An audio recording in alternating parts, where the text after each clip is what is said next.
الحمد لله وكفى وسلام على عباده الذين اصطفى أما بعد فأعوذ بالله من الشيطان الرجيم بسم الله الرحمن الرحيم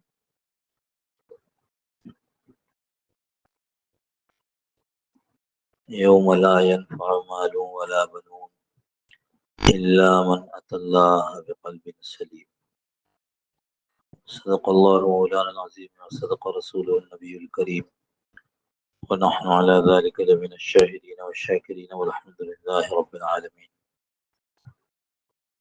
ہمارے حضرت مفتی خالد صاحب دامت برکاتہم علیل ہیں، طبیعت خراب ہے، دعا فرمائیے اللہ پاک انہیں شفاء کامل عاجل مستمر نصیب فرما دے. اللہ پاک ان کی زندگی میں اور ان کی صحت میں خوب برکت نصیب فرما دے. اللہ پاک ان کے ایمان میں اور ان کے عمل میں خوب برکت نصیب فرما دے. اللہ پاک ان کے فیض سے دنیا کے کونے کونے کے اندر لوگوں کو فائدہ پہنچا دے. چند ہفتوں پہلے رمضان کا آخری جمعہ تھا، ہم اعتکاف میں بیٹھ گئے وہاں، اور یہاں چونکہ آخری ہفتہ تھا اس لیے مفتی سمیع اللہ صاحب بھی اپنے گاؤں چلے گئے. تو حضرت مفتی صاحب کو زحمت کرنی پڑی. ان کی صحت نے جتنی اجازت دی بھرپور بات فرمائی، اور بات کا عنوان یہی قلب سلیم.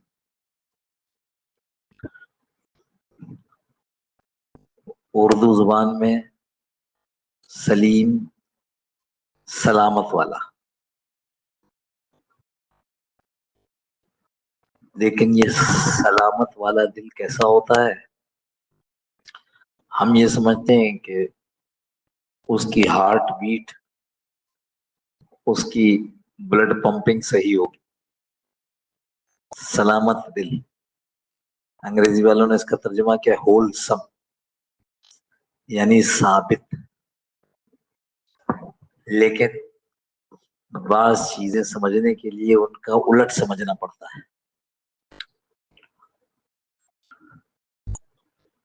قلب سلیم کا الٹ ہے قلب سقیم.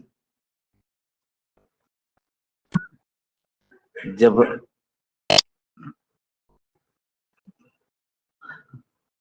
حضرت ابراہیم علیہ السلام کو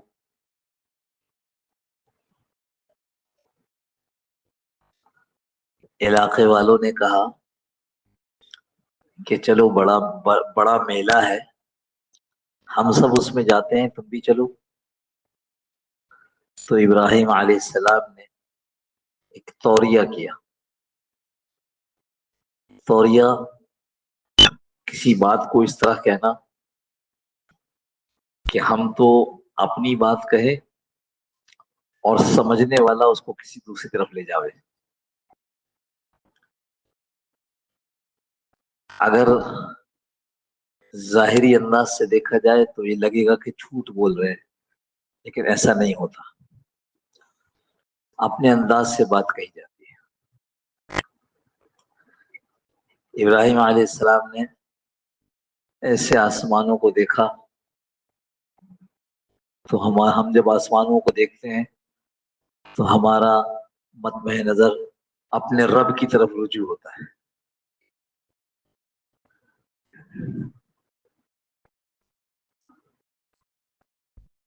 اور ابراہیم علیہ السلام کے شہر میں جو لوگ تھے وہ ستاروں کی پوجا کرنے والے تھے. تو انہوں نے ایسے اوپر دیکھا تو انہوں نے تو اپنے رب کی طرف توجہ کی. علاقے کے رہنے والوں نے سمجھا کہ یہ آسمانوں کی طرف دیکھ رہا ہے، ستاروں کی طرف. اور پھر حضرت ابراہیم علیہ السلام نے کہا کہ میرا دل بیمار ہے، قلب سقیم. تو قلب نہیں کہا، سقیم کا لفظ استعمال کیا، بیمار. تو بیمار تو ہم سارے مسلمان کہتے ہیں بھائی ہمارے ہمارے دل بن جائیں، ہمارے دل بن جائیں، ہم تو بھائی روحانی بیمار ہیں. تو ابراہیم علیہ السلام نے اس طرح کا کے الفاظ استعمال کیے جس کی وجہ سے وہ سمجھے کہ یہ سچ مچ کا وہ بیمار ہے جیسے ہمارے ہاں ہسپتال میں ایڈمٹ ہونے والے بیمار ہوتے ہیں. اللہ کی شان، وہاں انہوں نے انی سقیم کہا. قرآن کریم میں دوسری جگہ پر حضرت ابراہیم علیہ السلام ہی کے حوالے سے یہ آیت ہے، یوم لا ينفع مال ولا بنون. کل قیامت کے دن مال اور بیٹے کام نہیں آئیں گے، الا من اتى اللہ بقلب سلیم، سوائے اس کے کہ آدمی قلب سلیم سلامت دل لے کر کے آئے. اللہ جزائے خیر دے مفتی صاحب دامت برکاتہ کو خوب تفصیل سے سمجھایا کہ یہ قلب کیسے بگڑتا ہے اور اس کے بگڑنے کے کون کون سے راستے ہیں. میں نے وہ گزشتہ اتوار سے گزشتہ کو نہیں، گزشتہ تو میں نہیں، اس سے پہلے والے میں اسی قلب سلیم پہ تھوڑی سی اور بات کی تھی، اور یہ کہا تھا کہ ہم نے حضرت رحمۃ اللہ علیہ کے سامنے حضرت حکیم اختر صاحب رحمۃ اللہ علیہ کا وعظ قلب سلیم اس کا مذاکرہ کیا تھا. تو چونکہ ایک عرصہ ہو گیا ہے لہذا موقع مناسب لگتا ہے کہ ہم اسی سلسلے کو کرتے ہوئے یہ تھوڑا سا قلب سلیم کے متعلق یہ عرض کر دیں. حکیم اختر صاحب رحمہ اللہ نے فرمایا روح المعانی کے حوالے سے کہ قلب سلیم کی 5 علامتیں ہیں. میرا دل بیمار نہیں ہے، یا یوں سمجھو کہ جب کل قیامت کے دن پیشی ہوگی اور یوم لا ينفع مال ولا بنون، کام اس دن نہیں آئیں گے نہ مال اور نہ بیٹے، سوائے اس کے کہ آدمی کا قلب سلامت ہو. تو وہ سلامت والا سلیم قلب کیسا ہوتا ہے؟ اس کی پہلی علامت حضرت نے فرمائی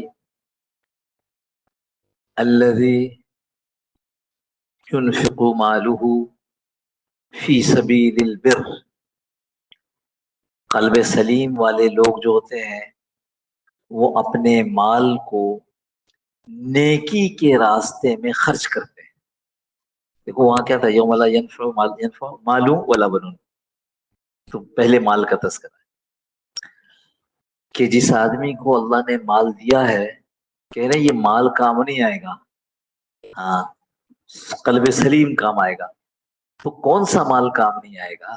وہ مال جو جی چاہی میں اڑایا گیا، جو اللہ کی نافرمانی میں اڑایا گیا. اس لیے علامہ آلوسی رحمۃ اللہ علیہ نے فرمایا الذی ينفق مالہ فی سبیل البر. یہ قلب سلیم والے وہ لوگ ہیں اللہ نے ان کو جو مال دیا تو یہ اس مال کو نیکی کے راستے میں لگاتے ہیں. اب نیکی کا راستہ الحمدللہ ہم تو مسلمانوں کے ماحول میں ہیں، بچپن سے سنتے چلے آ رہے. کسی نے اللہ کا واسطہ دیا، اپنی غربت کا بتایا، اپنی ضرورت کا بتایا تو کچھ آپ نے مال دے دیا. کہیں معلوم ہوا کہ مسجد تعمیر ہو رہی ہے، آپ نے وہاں مال دے دیا. کہیں معلوم ہوا کہ کہیں مدرسہ ہے اور وہاں طلبہ پڑھتے ہیں جو ضرورت مند ہیں، آپ نے وہاں اپنا مال دے دیا. یہ وہ لوگ ہیں جو اپنے مال کو سبیل البر نیکی کے راستے میں خرچ کرتے ہیں. آپ کو معلوم ہوا کہ فلاں جگہ پر جو ہے وہ مسلمان شریف تکلیف میں ہے، وہاں کچھ پیسے جانے چاہیے، آپ نے وہاں پیسے بھیج دیے. یہ جو مال ہے جب آپ نیکی کے راستے میں خرچ کر رہے ہیں تو اب وہ اس مال سے اب باہر آ گئے جس کے متعلق اللہ پاک نے ارشاد فرمایا نا یوم لا ینفع، کہ اس کا کوئی نفع نہیں ہوگا مال کا. اب آپ نے نفع والی جگہ پر لگا دیا. تو قلب سلیم کی پہلی علامت یہ لکھی ہے، مال کو وہ نیکی کے راستے میں خرچ کرتے. مال کا خرچ کرنا اس کی ایک بڑی وجہ یہ ہوتی ہے کہ آدمی کو اللہ تعالی کی ذات عالی پر اعتماد ہوتا ہے. جو مال کو روک کر رکھتا ہے اس سے یہ لگتا ہے کہ اس کو اپنے مال پر اعتماد ہے کہ اگر میں یہ خرچ کر دوں گا اور کل کے کل کو کوئی مسئلہ ہوگا تو میں کیا کروں گا.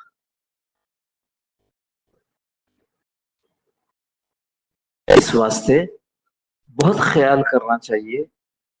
مال آتا ہے اس کے ساتھ دو چیزیں آ جاتی. ایک مال اپنے ساتھ مال پر یقین لے کر آ کے آتا ہے، اس کا یقین خراب ہوتا ہے. اور دوسرا مال اپنے ساتھ مال کی محبت لے کر کے آتا ہے، خود بخود مال کی محبت آ جاتی ہے.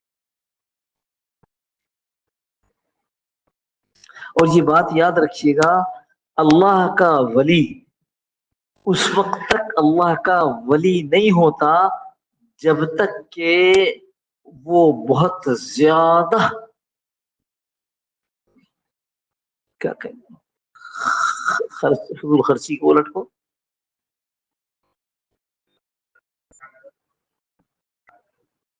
میاں روی سے بھی اونچی بات ہے. سخی یہ لفظ دیکھو ذہن میں نہیں آتا. کوئی کتنا ہی دعویٰ کر لے ولایت کا، اگر سخاوت نہیں ہے تو ولی نہیں ہے. اور سخاوت کا مطلب کروڑوں کا خرچ نہیں ہے. سخاوت کا مطلب جو تمہارے پاس ہے اس میں سے سخاوت کرنا.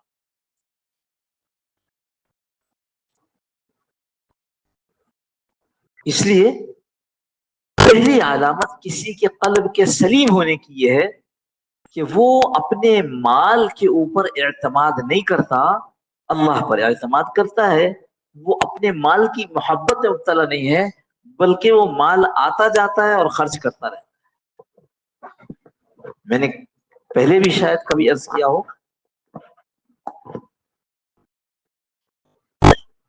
لیس قرشی رحمت اللہ علیہ بڑے بزرگوں میں سے گزرے ہیں.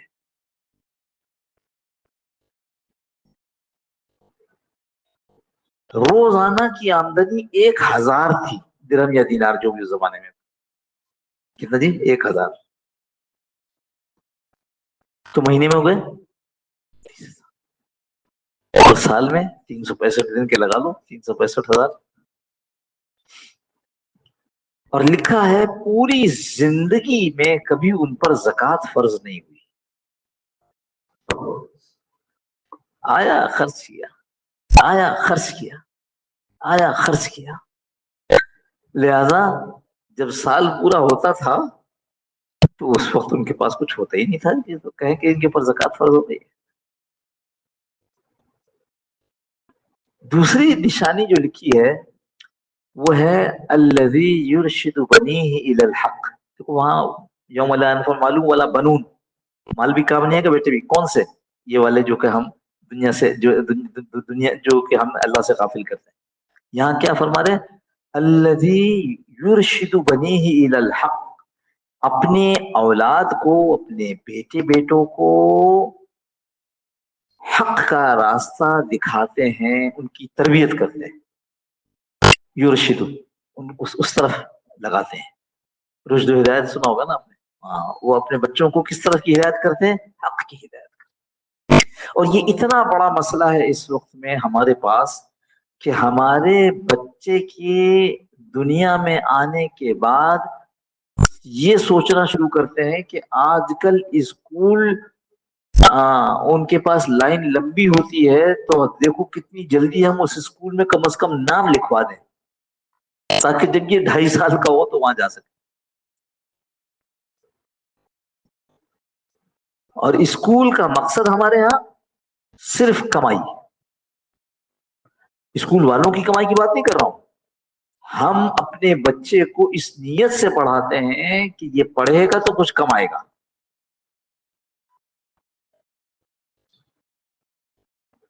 اسکول سے کالج، کالج سے یونیورسٹی یا پروفیشنل کالج، ان سب میں جانے کا ہمارے پاس معیار یہ ہوتا ہے کہ کون سی فیلڈ میں جائے گا تو کتنا کمائے گا.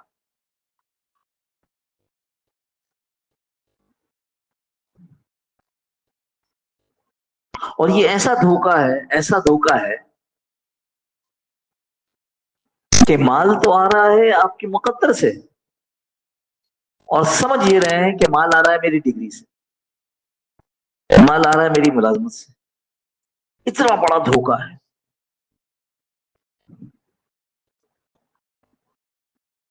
تو اگر کل قیامت کے دن مال اور بیٹے کام نہیں آئیں گے تو وہ والا مال جو جی چاہی میں خرچ کیا، اور وہ بیٹا جس کو ہدایت کے راستہ نہیں دکھایا،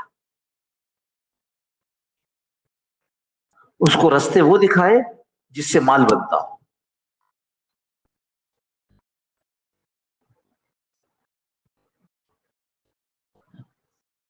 شروع دن سے، شروع دن سے وہ جو بچہ ماں کی گود میں آ گیا تو اب ماں اور باپ کے لیے بس اپنی زندگی ختم ہے. اب تو ٹارگٹ، ہدف، ہاں یہ ہے کہ اس بچے کو کیسے ہمیں اللہ والا بنانا ہے، حضور صلی اللہ تعالی علیہ وسلم کا امتی بنا کر کھڑا کر.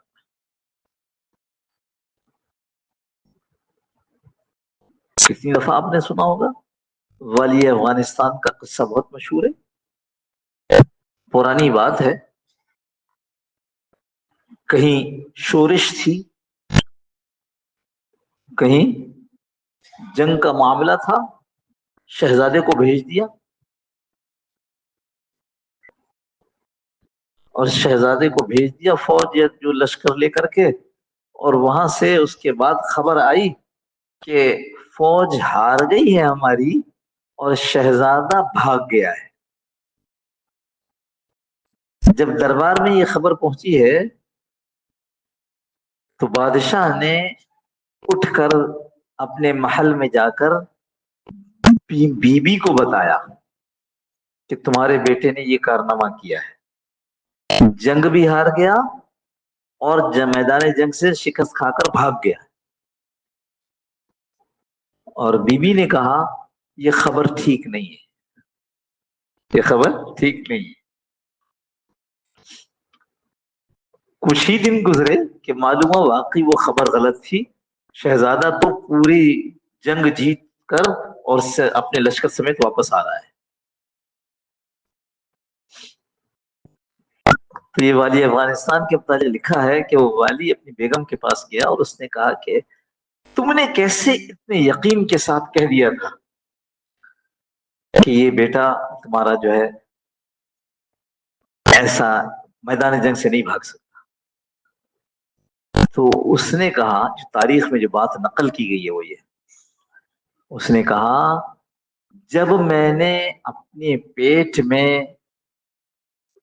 اس بچے کی حرکت کو محسوس کیا، جنی جان پڑ رہی ہے،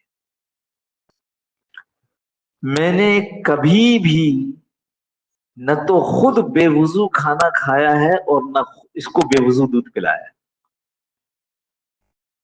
ہاں بھائی ہمارے یہاں ہے اہتمام کچھ. الذی یرشد بنیہ الی الحق، اس وقت جو لوگ آ کر کہہ رہے ہیں کہ میرا بچہ بگڑ گیا ہے، وہ اس لیے کہ ہم نے اس کا اہتمام ہی نہیں کیا.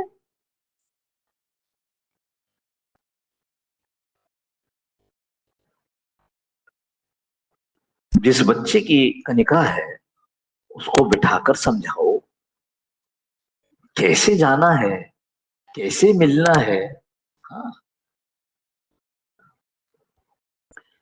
کیا 2 رکعت پڑھنا ہے، 2 رکعت کس طرح سے پڑھنا ہے، کون سی دعا پڑھنی ہے، اور جب ملنا ہے تو کیا دعا. عربی دعا کا جو ترجمہ ہے پتہ کیا ہے؟ اے اللہ میری شیطان سے حفاظت فرما، اور جو میں بیج ڈال رہا ہوں اس سے پیدا ہونے والے بچے کی شیطان سے حفاظت فرما۔ اب اس وقت تو پتہ نہیں کس خواب و خیال میں تھے، اب بچے کی حفاظت تو ہوئی نہیں، پھر کیا ہوگا؟ جب بگڑے گا تو بچے کا قصور نہیں ہے، آپ کا قصور ہے۔ ہمارے بھائی امین صاحب رحمۃ اللہ علیہ کراچی کے امیر تھے، بھائی امین صاحب، محمد امین رحمۃ اللہ علیہ، ان سے میں نے خود سنا، فرمایا کہ ماں باپ ملے اور جب فجر کا وقت ہوا تو سستی سے یا سردی کے مارے غسل کی ہمت نہیں ہوئی اور نماز نہیں پڑھی فجر کی، یہ پیدا ہونے والا بچہ بے نمازی ہوگا۔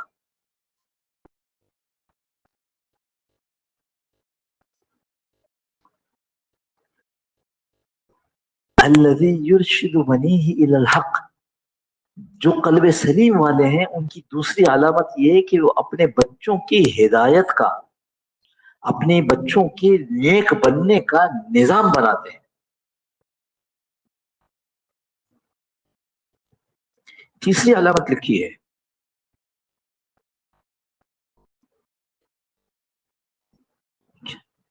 گھڑی صحیح ہے؟ ہاں تو ہم جلدی سے اس کو مختصر کرتے ہیں۔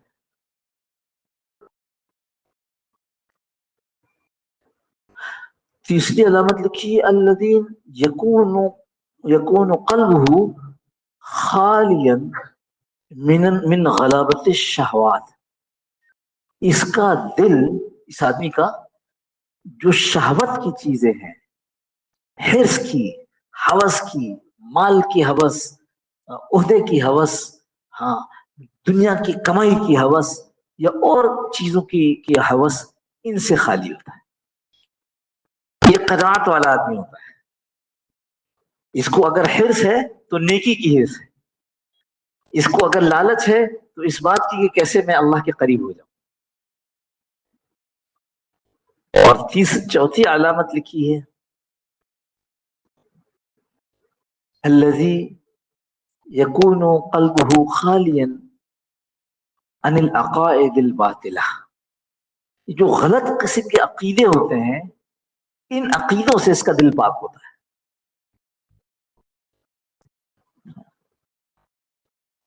کیا کہتے ہیں، راستے سے کالی بلی سامنے سے گزر گئی ہے تو یہ نحوست کی بات ہے، ہاں ہم نہیں جائیں گے، ہمیں کچھ ہو جائے گا۔ یہ محرم کا مہینہ ہے، اس میں شادی نہیں کرنا، اس میں گڑبڑ ہو جاتی ہے۔ جتنے باطل عقائد ہیں ان سب سے اس آدمی کا دل پاک ہوتا ہے۔ اور پانچویں اور آخری جو بات ہے وہ ہے الذی یکون قلبہ خالیا عما سوی اللہ، اس کا دل اللہ کے غیر سے پاک ہوتا ہے، اللہ کا غیر اس کے دل میں نہیں ہوتا، اس کے دل میں صرف اللہ کی محبت ہوتی ہے۔ ہم جو آتے ہیں خانقاہوں میں، معاف کیجیے گا مجھے بہت مختصر کرنا پڑ رہا ہے، مجھے بالکل اندازہ نہیں رہا تھا وقت کا، ہم جو خانقاہوں میں آتے ہیں ہمارا ہدف ہمارا دل ہے، اس دل میں کیسے اللہ سما جائے، اور اللہ پاک ہے، پاک، اور پاک ذات ناپاک جگہ پر نہیں آتی، اللہ پاک ہے اور اللہ کا غیر ناپاک ہے۔ جب تک اس دل کے اندر ناپاکیاں موجود ہیں پاک ذات یہاں نہیں سمائے گی۔ ہدف یہ ہے میرا دل اس قابل ہو جائے کہ اللہ اس کو اپنے لیے قبول فرمائے۔ مدینہ منورہ کے عالم کا میں کئی دفعہ تذکرہ کیا آپ سے کہ فرمایا کرتے تھے کہ اگر کوئی مجھ سے کہے کہ انگلی کا اشارہ کر کے بتاؤ کہ اللہ کی تجلی اس طرف ہے تو میں دو جگہ پر اشارہ کر سکوں گا، ایک اشارہ کروں گا بیت اللہ کی طرف، اشارہ کر کے کہا جا سکتا ہے کہ یہ یہاں اللہ کی تجلی ہے. اور دوسرا فرمایا، دوسرا قلب عبداللہ کی طرف. عبداللہ جو حقیقت اللہ کا بندہ ہے، اس کے قلب کی طرف اشارہ کر کے میں کہہ سکتا ہوں قسم کھا کر کہ یہ اللہ کی تجلی گاہ ہے. پر اللہ کی تجلی گاہ کو اس قابل بنانا پڑتا ہے. وہ حضرت کی مختصر صاحب رحمۃ اللہ کے شعر ہے نا، آرزویں خون ہو یا حسرت پامال ہو. آرزویں حرام، آرزویں بدنگاہی، غیبت، لوگوں کا مذاق اڑانا، یہ بیٹھے ہیں تو یہ سب کچھ کر رہے ہیں. آرزویں جو حرام آرزویں، آرزویں خون ہو یا حسرت پامال ہو، اب تو اس دل کو تیرے قابل بنانا ہے مجھے.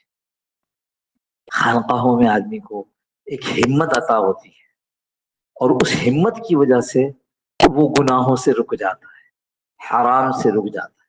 لیکن دیکھو خانقاہوں میں یہ ایسے تقسیم نہیں ہوتی جیسے پمفلٹ تقسیم ہوتا ہے.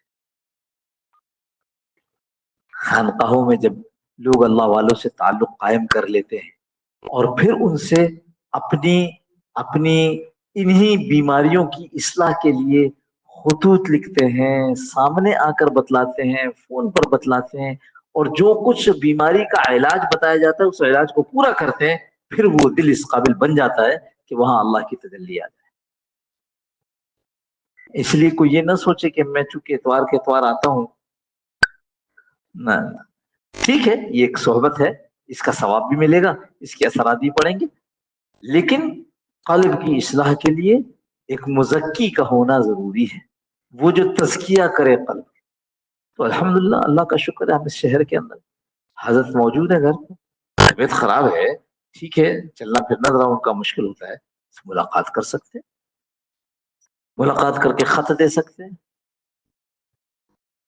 میں نے آپ کو بتایا نا حضرت مولانا سلیمان خان صاحب رحمۃ اللہ کے پاس میں کسی کو ان کے اصرار پر لے کر گیا. وہ بیعت بہت مشکل سے کرتے تھے. میں نے سفارش کی کہ میں یہ بیعت کرنا چاہتے ہیں آپ سے. تو انہوں نے 2-4 سوال کر کے اور بیعت کر لی. اور بیعت کرنے کے فوراً بعد وہاں ان کے جگہ سے اٹھنے سے پہلے حضرت نے مجھے فرمایا ان کو خط لکھنے کا طریقہ بتا دیں. کیا مطلب ہوا؟ بھائی بیعت کا مقصد یہ تھوڑی ہے کہ جائیں گے بزرگوں سے بیعت ہو جائیں گے تو میرے کاروبار میں برکت ہو جائے گی، میرے بچے نافرمان ٹھیک ہو جائیں گے. سچی بات یہ ہے کہ لوگ اسی لیے آ رہے ہوتے ہیں. میری بیوی ایک عرصے سے بیمار ہے تو آئے دعا کرانے کے، بیعت بھی کر لیجیے. اب پھر کب آئیں گے؟ جب بیوی زیادہ بیمار ہو جائے گی، جب کاروبار میں اور بڑا کوئی نقصان ہوگا تو آئیں گے. سبحان اللہ.